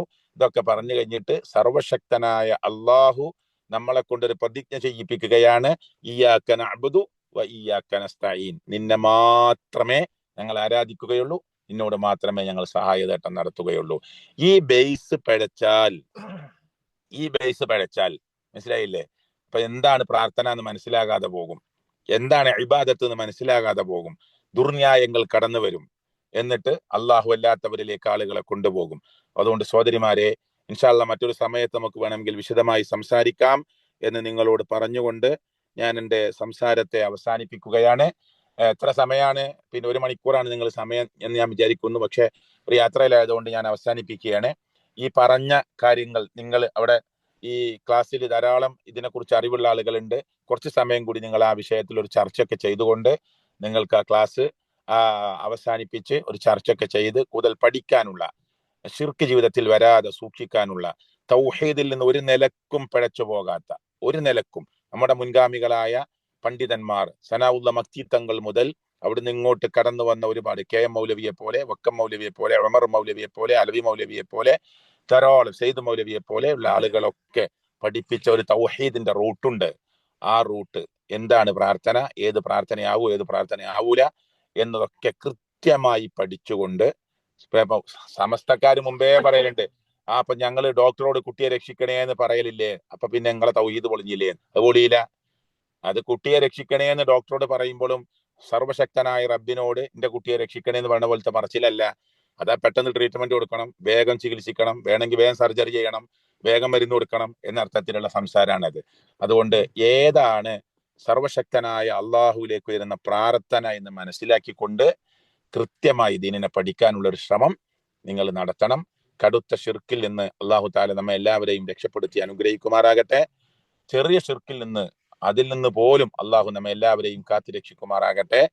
അള്ളാഹു തആല പരിശുദ്ധ ഖുർആനിൽ പ്രഖ്യാപിച്ച പോലെ വഖാല റബ്ബുക്കും ഉദ്ഉനി അസ്തജിബ് ലക്കും ഇന്നല്ലദീന യസ്തക്ബിറൂന അൻ ഇബാദതി സയദ്ഖുലൂന ജഹന്നമ ദാഖിലീൻ. നിങ്ങൾ എന്നോട് ദുആ ചെയ്യണം, ഞാൻ നിങ്ങൾക്ക് ഉത്തരം തരാം. എന്നെ ആരാധിക്കുന്നതിൽ അഹങ്കാരം കാണിച്ചാൽ നരകത്തിൽ കടന്ന് എരിയും എന്ന് അള്ളാഹ് പറഞ്ഞ പോലെ അള്ളാഹുവിനെ മാത്രം ആരാധിക്കുന്നതിൽ ഒരു അലംഭാവവും കാണിക്കാതെ സർവ്വ ഇബാദത്തുകളും അള്ളാഹുവിന്റെ മുമ്പിലേക്ക് തിരിച്ചുകൊണ്ട് ഏകനായ റബ്ബിനെ മാത്രം ആരാധിച്ചുകൊണ്ട് ജീവിക്കാനുള്ള ഒരു പരിശ്രമമാണ് നമ്മൾ നടത്തേണ്ടത്. ഇൻഷാ അള്ളാഹ് മറ്റേതെങ്കിലും ദിവസം നമുക്ക് വേണമെങ്കിൽ വിശദീകരിച്ച് സംസാരിക്കാമെന്ന് ഓർമ്മപ്പെടുത്തിക്കൊണ്ട് ഇന്നത്തെ ഈ കൊച്ചു സംസാരം ഞാൻ അവസാനിപ്പിക്കുകയാണ്. കാറിലിരുന്ന് യാത്രക്കിടയിലാണ് സംസാരിച്ചത്. ഇടയ്ക്ക് ചിലപ്പോൾ സംസാരം മുറിഞ്ഞിട്ടുണ്ടാവാം.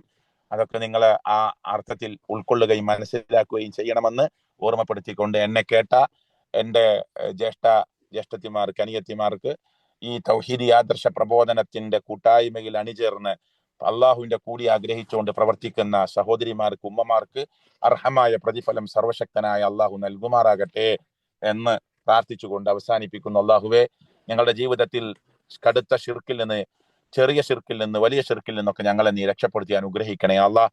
മരിക്കുമ്പോ ലാ ഇലാഹ ഇല്ലല്ലാ എന്ന കലിമത്തു തൗഹീദ് ഉച്ചരിച്ച് മരിക്കാനുള്ള മഹാഭാഗ്യം ഞങ്ങൾക്ക് നീ പ്രദാനം ചെയ്യണേ അള്ളാഹ്. അള്ളാഹു ഈ ദീനിന്റെ തൗഹീദിന്റെ, നിന്റെ ദീനിന്റെ തൗഹീദിന്റെ പ്രബോധനത്തിന് വേണ്ടി ഓടി നടക്കുന്ന ഞങ്ങളുടെ പ്രബോധകന്മാർ, പ്രബോധകകളായ ആളുകൾ, അള്ളാഹു അവർക്കൊക്കെ നീ ആഫിയത്തും തൗഫീഖും ഇൽമും നല്ല സന്ദർഭവും സാഹചര്യവും പ്രദാനം ചെയ്യണേ അള്ളാഹ്. ലോകത്തിന്റെ നാനാഭാഗത്ത് വേദനിക്കുന്ന ആളുകൾക്ക് നീ ആശ്വാസവും അറുതിയും ഉണ്ടാക്കി കൊടുക്കണേ അള്ളാഹ്. ഫലസ്തീനിൽ ഇന്നും വേദനിക്കുന്ന മക്കൾക്കും സഹോദരിമാർക്കും സുഹൃത്തുക്കളും അള്ളാഹുവെ സ്വതന്ത്ര ഫലസ്തീൻ നൽകി അനുഗ്രഹിക്കണേ അള്ളാഹ്. അള്ളാഹു ഞങ്ങളുടെ കൂട്ടുകുടുംബ ബന്ധുമിത്രാദികളിൽ നിന്ന് ഞങ്ങളുടെ പിഞ്ചു മക്കൾ മരണപ്പെട്ടു പോയിട്ടുണ്ട്. അള്ളാഹു അവർക്ക് നീ സ്വർഗം നൽകണേ അള്ളാഹ്. ഞങ്ങളുടെ ഉമ്മമാർ, ഉപ്പമാർ മരണപ്പെട്ടിട്ടുണ്ട്. അള്ളാഹു മഗ്ഫിറത്തും റഹ്മത്തും നൽകി നീ അനുഗ്രഹിക്കണേ അള്ളാഹ്. ഞങ്ങളുടെ ഭാര്യമാർ, ഭർത്താക്കന്മാർ പലരും മരണപ്പെട്ടിട്ടുണ്ട്. അള്ളാഹുവെ അവർക്കൊക്കെ നീ പാപങ്ങൾ കഴുകി വൃത്തിയാക്കി അവരെ നിന്റെ ഇഷ്ടദാസന്മാരിൽ ഉൾപ്പെടുത്തണേ അള്ളാഹ്. അമ്പിയാക്കന്മാർ, ഔലിയാക്കന്മാർ, ശുദ്ധീക്കൾ, ശുഹദാക്കൾ നീ പ്രവേശിപ്പിക്കുന്ന സ്വർഗത്തിൽ ഞങ്ങളെയും നീ പ്രവേശിപ്പിച്ച് അനുഗ്രഹിക്കണേ അള്ളാഹ്. റബ്ബനാ ആതിനാ ഫിദ്ദുനിയ ഹസന وفي الآخرة حسنة وقنا عذاب النار آمين آمين برحمتك يا أرحم الراحمين. سبحانك اللهم وبحمدك أشهد أن لا إله إلا أنت أستغفرك وأتوب إليك. السلام عليكم ورحمة الله وبركاته.